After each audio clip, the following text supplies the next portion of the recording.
Oi, gente. Hoje a gente vai falar sobre o exame de ressonância magnética nuclear, ou só a ressonância magnética, né? Então, a sigla é RM ou RMNN. Então, aqui a gente tem um equipamento de ressonância magnética. Vocês podem ver que a diferença desse equipamento para o de tomografia, visualmente, é aqui, ó, a largura. O equipamento de ressonância, o paciente entra praticamente com o corpo inteiro dentro da máquina. Já o equipamento de tomo, ele é mais fininho aqui na lateral. Vai ficar então só a região de interesse no meio, tá? Então, visualmente é para vocês saberem discernir, né, de um modo rápido, qual que é ressonância e qual que é tomografia. Então, a ressonância, ela é um método que é baseado em um campo magnético e radiofrequência, né? Então, não tem radiação ionizante, né, que é uma coisa assim muito importante. Principalmente para, por exemplo, gestantes, né, e outros pacientes que não possam levar uma dose mais alta. Então, como que funciona esse campo magnético e essa radiofrequência? Então, aqui, ó, dentro desse círculo aqui que a gente chama de gantry, né, ou portal, a gente tem como se fosse um superímã, tá? Então, o paciente vai ser posicionado aqui na mesa, a gente vai colocar uma bobina em volta dele, tem mais fotos ali para frente para vocês verem melhor, e vai entrar lá dentro. Então, a gente vai lançar vários pulsos de radiofrequência dentro desse superímã. Quando a gente fazer esses pulsos, o que vai acontecer? Os átomos de hidrogênio do nosso corpo, eles vão ser alinhados em um sentido só. E quando a gente desligar o pulso de radiofrequência, eles vão voltar ao estágio natural deles. Quando o átomo ele faz esse giro do estágio que ele estava, né, por causa do campo magnético, para o estágio natural dele, ele vai emitir um sinal. E esse sinal vai ser captado pela bobina para a gente formar a imagem. Então, a ressonância ela tem uma definição alta, né, com definição da anatomia e alterações dos sinais indicativos de doenças, né, nas diversas partes do corpo. E existe também a ressonância magnética funcional, que é uma ressonância magnética onde o paciente, geralmente é feita a ressonância magnética funcional do cérebro, tá? Então, o paciente vai estar lá dentro e durante o exame ele vai receber alguns estímulos, né? Esses estímulos eles podem ser visuais, podem ser auditivos, podem, né, enfim, ser de várias maneiras. E a gente vai observar como em que áreas são ativadas, que áreas do cérebro, né, são ativadas durante esses estímulos, tá? É bastante usado para, por exemplo, estudo de Alzheimer, né, precoce, esquizofrenia, entre vários outros. Depois eu vou falar só sobre ressonância magnética funcional. Então vamos lá, como que a gente vai fazer o exame em si, né? Então, antes do exame, né, quando o paciente está lá na recepção, ele vai preencher um questionário, né, a anamnese, informando se ele tem alguma cirurgia, se tem algum implante ou marca-passo cardíaco. Como no exame de ressonância a gente usa, né, um campo magnético muito forte, não pode entrar nada de metal na sala. Por quê? Como ali aquela região do Gantry, aqui ó, essa região central, tem, né, esse superímã, ele vai atrair tudo que é de metal para ele, né? Então, se entrar, por exemplo, com um cartão de banco, vai desmagnetizar, né? Se entrar com qualquer coisa de metal, ele vai atrair para cá. E isso, imagine, se alguém entra com alguma coisa enquanto o paciente está posicionado, né? Pode gerar um acidente. Inclusive, a gente tem registrado alguns acidentes, né, fatais dessa ordem. Enfim, então o paciente vai falar se tem alguma cirurgia, se ele tem algum clipe metálico no corpo, algum implante, algum marca-passo cardíaco, tudo isso para a gente é saber se esse paciente ele é eletível para fazer a ressonância. Depois disso, a gente vai trocar o vestuário do paciente, né? Então, a gente vai dar aquele pijaminha, né? Que não tem botão, zíper, nem nada. E a gente vai escolher, junto com o médico, o protocolo indicado para o procedimento. Então, isso vai depender, né, do qual que é o objetivo do estudo e qual que é a região anatômica. No arquivo que eu estou deixando anexo aqui, vai ter certinho mais específico sobre esses protocolos. Então, a gente vai posicionar o paciente da forma mais confortável possível, porque é um exame longo, tá? Vai durar ali uma meia hora, mais ou menos. Então, o paciente tem que ficar confortável para que ele se mantenha estável e não se mexa durante o exame. Mesma coisa que todos os outros exames que a gente viu até agora. Se mexer durante o exame, vai ficar borrado, vai ter que repetir. Né? Então, a gente tem que deixar o paciente confortável para que ele fique paradinho.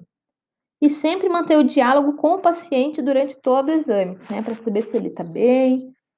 Né? Tem muitos pacientes que são claustrofóbicos, então tem toda uma técnica que a gente tem que utilizar para manter esse paciente tranquilo, né? Tem alguns lugares que disponibilizam de um psicólogo, né, para esses pacientes que têm claustrofobia. Então, o psicólogo, ele fica junto ali com o paciente, né, como não é um exame que não tem radiação ionizante, não tem problema, né? Então, geralmente o paciente vai entrar, o psicólogo vai ficar com a mão ali na perna, né, para ele sentir que tem alguém, e eles têm toda uma técnica, né, para acalmar a pessoa, para ela se sentir melhor. Então, antes também da gente fazer o exame, a gente tem que treinar e transmitir as ordens aos pacientes relativas ao controle de respiração, de movimento e de outras funções. Né? Então, vai ter alguns exames, por exemplo, de abdômen, de tórax, que vão envolver o controle da respiração. Né? Mesma coisa do raio-x de tórax, por exemplo, né? Ou da tomografia de tórax. Tem momentos que você vai pedir o paciente respirar fundo, parar de respirar. Né? Então, isso tem que ser comunicado antes com o paciente para você ter certeza que ele entendeu os comandos. Depois disso, a gente vai fazer a aquisição das imagens, né? Vai tratar essas imagens e depois a gente vai imprimir ela e encaminhar para o médico radiologista. Então, o equipamento de ressonância é um tubo largo que funciona como um ímã que cria o campo magnético. Para efetuar o exame, o paciente deverá ser deitado numa mesa móvel que o leve para dentro do tubo magnético. Este faz com que os prótons do seu corpo se orientem a favor ou contra a direção do campo magnético do aparelho. Então, o que eu já tinha falado para vocês, né? Aqui fala de maneira geral dos prótons do corpo, né? Mas vamos pensar. O que a gente tem mais abundância no nosso corpo? A água, né? E qual que é a composição da água? H2O. Então, o átomo que a gente mais tem no nosso corpo é o hidrogênio, tá? Que vai ser o que vai dar um sinal para a gente, o mais relevante, né? Então, como no equipamento de ressonância a gente tem esse super ímã, a gente tem algumas orientações, né, que tem que estar na entrada da sala, avisando, né, que não pode entrar pacientes com marca-passo cardíaco, com implantes metálicos ou ferromagnéticos, objetos metálicos, né, objetos ferromagnéticos. Objetos ferromagnéticos são objetos que são atraídos por ímã, tá? Cadeira de rodas, recipientes ferromagnéticos, por exemplo, né, o cilindro de oxigênio, carrinhos, ferramentas, mídias de memória eletrônica, equipamentos eletrônicos, né, celular, relógio, enfim. Geralmente tem em várias línguas, né, mas os desenhos aqui são bem claros. Então, aqui é uma imagem, né, de dentro do equipamento, como seria, né, um esquema. Então, aqui está a mesa. Se o paciente vai entrar com os pés ou se ele vai entrar com a cabeça, né, a direção, né, se ele vai estar com a cabeça para lá ou para cá, isso vai depender do exame. Então, a região de interesse sempre vai ficar mais centralizada. Então, por exemplo, se é um exame de crânio, ó, seria correto, né? O paciente está aqui com a cabeça no meio do equipamento. Se fosse um exame de membros inferiores, por exemplo, o paciente seria com a cabeça para cá e os pés para lá. Então, o que a gente tem aqui dentro? Então, essa parte aqui que tem esses quadradinhos, né, está representando aqui o superímã.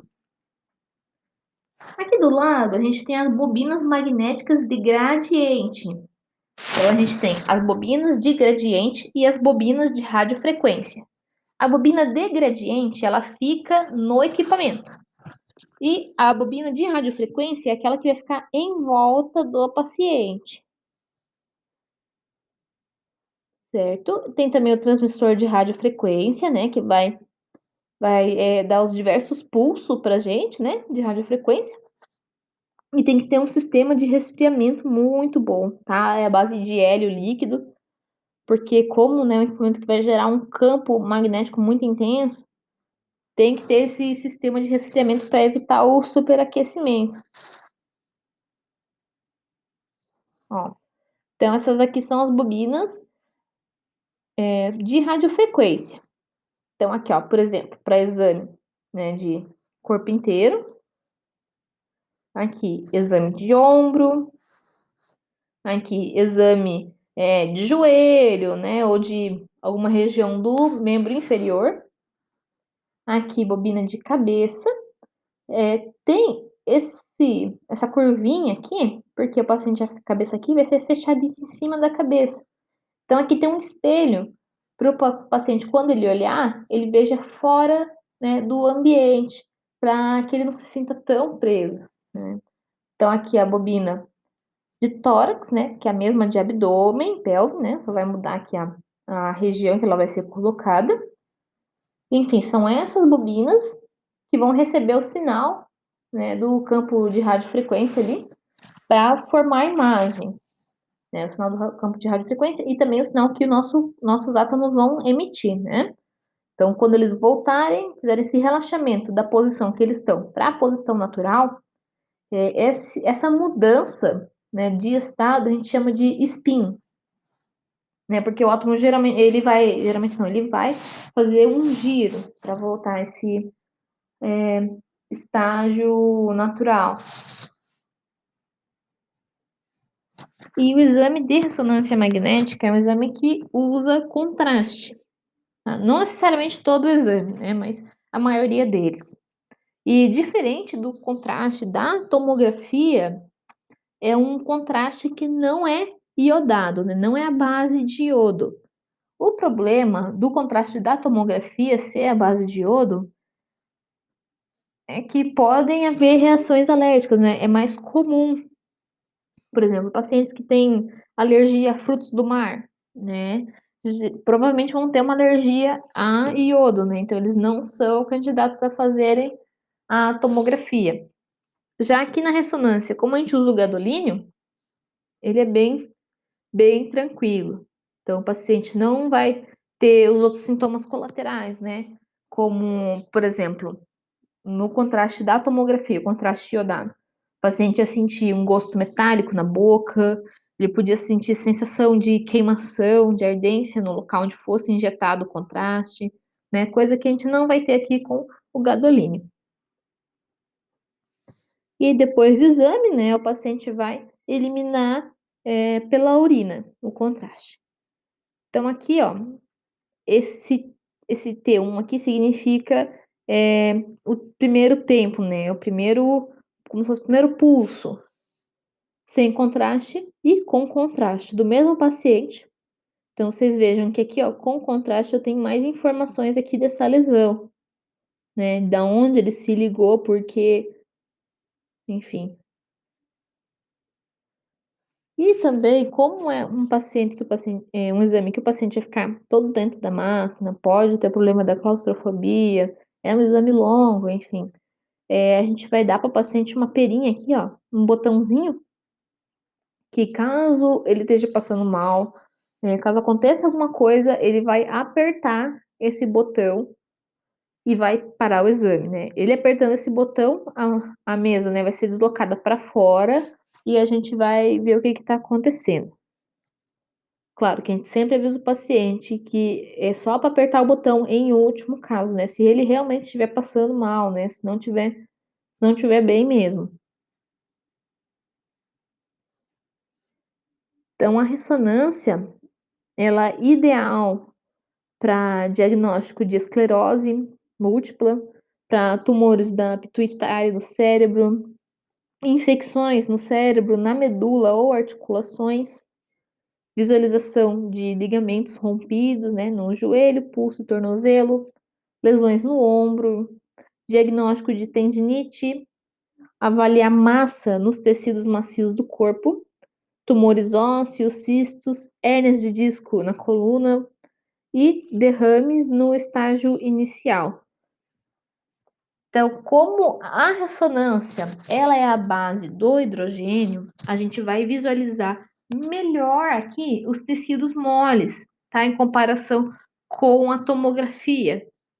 Então, aqui a gente vai conseguir ver músculo, tendão, ligamento muito melhor do que na tomografia.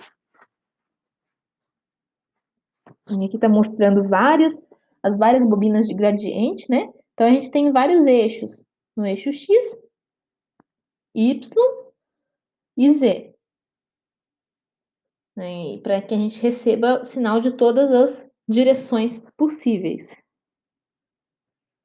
E tem também o equipamento de ressonância de extremidades, né? Que é uma ressonância pequenininha para a gente fazer membros, né? Superiores ou inferiores. O problema da ressonância de extremidades é que é um exame mais demorado, né? Vai demorar um pouco mais. Porém, né, tem aqui essa facilidade que o paciente vai ficar com o corpo para fora, né? Geralmente a gente vai colocar aqui uma televisão, né, para o paciente ficar assistindo alguma coisa, né? Uma boa opção para pacientes que têm claustrofobia. Aqui outra imagem, né? Então aqui fazendo o exame de membro inferior. E como a gente falou, tem essa questão do campo magnético intenso, né? E a maioria dos acidentes que acontece em ressonância está ligado ao esse campo magnético muito forte, né? Também tem outras fontes de risco, né, como os gradientes, né, as bobinas de gradiente, as bobinas de radiofrequência, os meios de contraste, né, que a gente olha, que a gente usa, né, a base do gadolínio, e os criogênicos, que é o hélio que a gente vai utilizar para resfriar a máquina, né? E tem que ser, todos esses aspectos têm que ser considerados na análise de segurança, mas o mais comum e mais preocupante é o campo magnético. E o Brasil ele não tem nenhuma lei, nenhuma recomendação que fale sobre segurança e ressonância. Então, é dever, né, de cada hospital, de cada clínica, garantir a segurança dos pacientes, né, e de todos os envolvidos. Tem alguns protocolos internacionais que são seguidos, né, por algumas clínicas, né, para terem uma orientação, uma noção, mas não há nenhuma lei até o momento que obrigue o ambiente a ter esse protocolo, né, de segurança. Então a gente tem que colocar sempre, né, aqueles avisos, né, aqui ó, campo magnético, né, radiofrequência, proibido marca-passo, objetos metálicos, prótese, cartões eletrônicos. Aqui, gente, é um boneco, tá? Não se assustem. Mas é o que poderia acontecer se entrasse um paciente cadeirante, né? Por exemplo, ele ia ser fortemente atraído pelo campo magnético. E para tirar esse objeto metálico aqui, tem que desligar o campo magnético. É um campo magnético tão forte que não tem como puxar essa cadeira. Mesmo se esteja em muitas pessoas aqui para puxar, não vai. Então tem que desligar o campo magnético, vai liberar todo aquele hélio que estava aqui na máquina, né, para resfriar, que a gente chama de quenching. Então tem que evacuar o prédio para liberar o hélio, para desligar o campo magnético, para daí a gente tirar a cadeira, para depois ligar o campo magnético de novo. Então é bem trabalhoso. Por isso que a gente não desliga os equipamentos de ressonância, eles ficam 24 horas funcionando. Ó, outra imagem também com boneco, né? Então, uma maca, né? Claro que infelizmente tem alguns acidentes que a gente tem conhecimento. O último e o mais assim impactante foi de um menino que estava fazendo uma ressonância de crânio e alguém entrou na sala com um cilindro de oxigênio. Então aquilo foi com tudo para o centro do magneto e o paciente veio a óbito na hora, né? Acabou esmagando, né, a cabeça dele. Então assim, é uma coisa que a gente tem que ter muito, muito, muito cuidado mesmo. Então, o exame não é indicado, né? Não pode ser realizado em pacientes com marca-passo cardíaco ou prótese de metal cardíaca. Hoje já existem alguns marca-passos que podem entrar na sala de ressonância, mas a gente só pode fazer exame desses pacientes caso o paciente traga uma carta do médico falando que o modelo do marca-passo do paciente pode entrar na sala de ressonância, né? Caso contrário, a gente não vai fazer o exame. E tem algumas exceções, né? Cirurgia de aneurisma cerebral, né? Que tem um clipe. A gente tem que saber que tipo de material que é o clipe, né? E a gente também vai vai ter a orientação ali do neurocirurgião do paciente, né? Para saber que tipo de metal que é, dependendo do tipo do material do clipe, pode fazer ressonância, né? E caso contrário, não é feita. Né? Mesma coisa ali do marca-passo, né? Tem que ter a carta do médico. E a prótese coclear, né, no ouvido, também tem que ter a carta do médico, né? Porque vai depender do material que é feita essa prótese. E a gente tem também algumas restrições, né? Não são contraindicações, mas são pacientes que não são indicados, né? Então, gestante de até 3 meses não é indicado, porque não usa campo magnético, né? Porém, a gente tem alguns estudos que ressonâncias que têm um campo magnético maior podem elevar um pouco, bem pouco, a temperatura do corpo humano.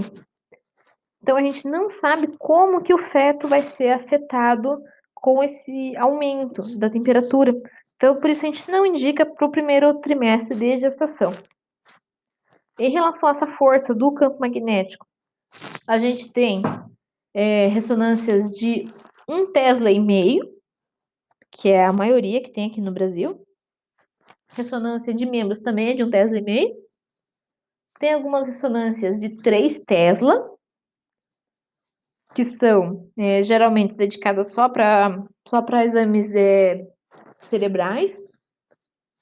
E aqui no Brasil é só isso que a gente tem: 1,5 Tesla e 3 Tesla.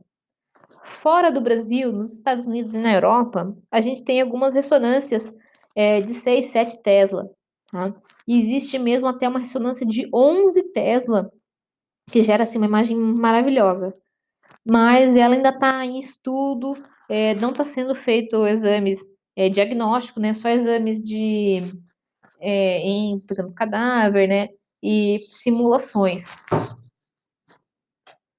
Eu vou deixar aqui também junto um vídeo que é de um congresso online que teve de radiologia. Eu tinha mandado para vocês o link, né? Quando teve as inscrições. Mas tem um vídeo, né? Uma palestra falando sobre as aplicações da ressonância. É um vídeo curtinho, tá? Tem uns 20 minutos no máximo. E eu recomendo muito que vocês vejam esses vídeos que eu tô colocando aqui também, né, externos. Esse vídeo especial mostra assim coisas bem bem legais, né? de outras aplicações da ressonância, né, fora o padrão. Então, continuando aqui, projétil de arma de fogo, né? Fragmento ou fagulha de metais nos olhos, né? Se o paciente tem piercing, né, ele deve retirar todos os objetos de metal durante o exame, né? Pulseira, relógio, anel, aliança. Então, isso tudo o paciente vai deixar no vestiário ou com o acompanhante dele. Próteses móveis, né, como próteses dentárias e pernas mecânicas, têm que ser retiradas. E a gente também não faz exames em pacientes que tenham cânula de traqueostomia de metal, né? Então, só em pacientes com cânula de plástico. Então, a mesma tem que ser substituída no hospital. Claro que se você vai fazer o exame no hospital, né, dependendo ali das orientações, acho que vocês, como biomédicos, podem fazer essa troca. Então, não tem contraindicação, né? Ou seja, não é um problema. Os acessos venosos centrais, aparelhos ortodônticos, então só vai gerar um pequeno um artefato, né, em volta deles. Banda escleral ao redor do globo ocular, né, aquela prótese de silicone, catéter urinário, marcador de radioterapia e mamotomia, né, que são clipes metálicos que vão ficar, no caso da mamotomia, né, na região. A mamotomia é uma biópsia a vácuo que é feita. E esse marcador de radioterapia também vai servir para marcar o local que está fazendo o tratamento. Os stents vasculares, né, mesmo coronarianos, também não tem problema. E a tatuagem ou maquiagem definitiva não é um problema. A única coisa é que a tinta da tatuagem tem chumbo, tá? Isso vai depender muito da cor. Tem um estudo de uma colega minha que ela pesquisou sobre várias cores, né, das tatuagens e a porcentagem de chumbo que tinha nelas. E só por curiosidade, né, a tinta que mais tinha chumbo era a cor rosa. Então, o paciente, depois do exame, ele vai sentir uma queimação, né, uma ardência na área da tatuagem. Então, a gente vai colocar uma compressa fria ali para aliviar. E a claustrofobia, né, como não é um problema de segurança, mas é uma condição que vai afetar, né, os pacientes e que a gente tem que levar em consideração. Então, conversar com o paciente, no caso de tiver o psicólogo, né, ter essa orientação. Em casos excepcionais, a gente faz o exame sedado, mas não é o ideal, né? São só em pouquíssimos casos que a gente faz isso, né? Porque vai ter que ter o médico anestesista, enfim, né? Vai ter um trabalho muito maior para fazer esse exame. E no caso da gente ter que apagar o campo magnético, né? Fazer o quenting, que é aquela retirada do hélio que eu falei para vocês. Então, através do acionamento do botão de parada do campo magnético, a gente tem que assegurar que a porta da sala tem que estar aberta e que não vai ter ninguém no setor, né? Vai ter que evacuar a área. Porque o hélio, quando ele está em estágio líquido, ele é mais concentrado. Agora, quando ele vai para o estágio gasoso, ele vai se expandir. Então, olha, ele vai se expandir cerca de 700 litros para cada litro de hélio líquido, né? Então, vai aumentar muito, né, a área. Vai ocupar o ar do ambiente, né? Por isso que tem que ser evacuada essa região, né? Toda a região ali que está próxima. E os magnetos, eles possuem um duto, né, chamado tubo de Kench, que vai conduzir o hélio para fora da sala, né, numa área externa, caso tenha essa possibilidade. Mas, né, a gente não pode contar com isso, vai que, né, esse tubo ele tá com alguma obstrução ou tá danificado, então a gente tem que fazer sempre esse evacuamento. E aqui eu tenho algumas imagens de ressonância para mostrar para vocês, né, de uma maneira geral, antes de entrar nos protocolos. Ó, então aqui um tumor, né, cerebral, aqui, né, então ela é muito rica para a gente fazer estudos de cérebro, né. Ó, estudos de partes moles também, a gente tem umas imagens, assim, bem bonitas, né, de urotomo. Ó, mais uma imagem aqui, né, do cérebro, a medula também a gente consegue ver muito bem. Ó, estudo aqui dos músculos. Então essa imagem ela não é estática, tá, é uma imagem dinâmica. A gente vai conseguir ver, do mesmo modo que a tomografia, fatia por fatia do paciente, né, camada por camada, né, aqui é uma imagem só de uma camada, né, mas tem toda uma reconstrução que a gente vai poder ver, né. Então aqui, ó, um exame de coluna total, né, então a gente vê todo o aparelho nervoso aqui, né, a medula, cérebro, a coluna do paciente. E agora a gente vai falar um pouco sobre os principais, exames de ressonância. Então a gente tem a angiorressonância, que é uma técnica que para a gente avaliar, os vasos do corpo, né, então artérias, veias, enfim, para a gente avaliar, estenose, aneurisma, dissecção vascular, fístula, malformações, para avaliar também o fluxo sanguíneo, tá. Então para avaliar só o fluxo sanguíneo, a gente recomenda fazer um ultrassom Doppler, que a gente vai conseguir ver o fluxo sanguíneo.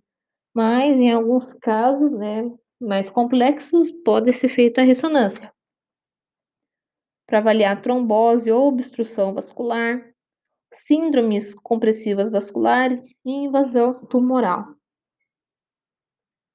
Então a gente vai utilizar sequências de alta resolução e sensíveis ao fluxo sanguíneo, né, com o uso do gadolínio, do contraste. E também tem, né, os estudos dinâmicos para avaliar a as anatomias vasculares, principalmente na região cervical, né. O que que seria um estudo dinâmico? Seria um estudo que, em vez do paciente ficar parado, né, tem alguns movimentos que a gente vai estar, fazendo, alguns estímulos para ver, para estudar, né, a região. Ó, então aqui algumas imagens de anjo. Então ela é linda, né, para a gente fazer estudo venoso. Ó, umas imagens, assim, muito bonitas mesmo. A ressonância magnética cardíaca, que também vai usar o contraste, né, então aqui tem o objetivo de fazer a avaliação morfológica e funcional do miocárdio e das estruturas vasculares adjacentes. Caso tenha a necessidade de avaliar a perfusão miocárdica sobre estresse farmacológico, tem que fazer o acompanhamento com o cardiologista e a monitoração dos dados vitais, né. Então a gente vai dar para o paciente, nesse caso, um fármaco, né, que vai colocar o corpo dele sob estresse para ver como está funcionando ali o coração. Então vai ser orientado que o paciente não, faça ingestão de cafeína 24 horas antes do exame. Ó, aqui algumas imagens, né, do coração.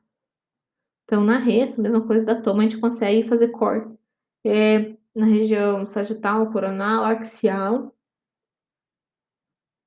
Ó, que bonito, né, o coração. Aqui é uma imagem de ultrassom, né, então aqui átrio direito, esquerdo e os ventrículos, né, tá só para comparar.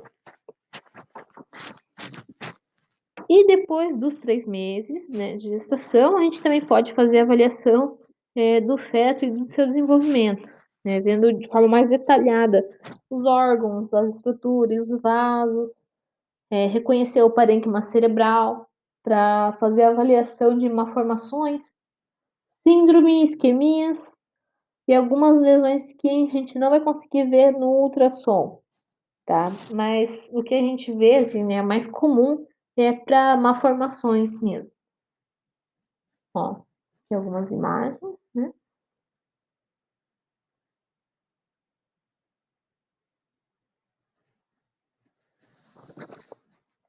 A colangio-ressonância vai ser para avaliação das vias biliares, né, e das estruturas, para a gente fazer a avaliação de colangite, né, inflamação aguda dos canais biliares, litíase, né, pedras ou cálculos na vesícula e nas vias, estenose das vias biliares, icterícia obstrutiva, né, que pode ser causada por cálculo. Então, a gente vai conseguir ver o cálculo, né, e tudo que está acontecendo ali. Tumores e sequelas de processos inflamatórios. Ó, algumas imagens aqui, né? Aqui sem contraste, aqui com contraste, né? Então, eu tenho aqui uma definição muito melhor, né, da, dos vasos, né? A uroressonância é um procedimento para a gente visualizar um sistema urinário, né? Geralmente é feito sem contraste, né? Claro que pode ser feito com contraste também.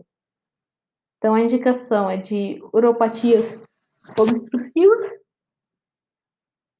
tumores, cistos e estenoses, e para avaliação de fístulas. Ó, então aqui uma imagem, né? A gente vendo aqui, né? O rim, né? Os ureteres, a bexiga, bem bonitinho.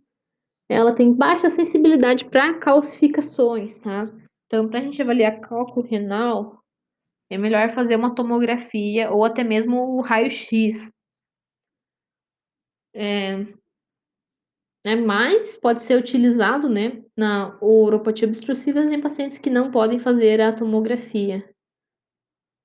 E ela é melhor indicada, né, para avaliar malformações e neoplasias. Ó, aqui a gente tem um corte axial, que é a bexiga, ó. E aqui é de outro paciente, né? A gente consegue ver aqui ó, o tumor.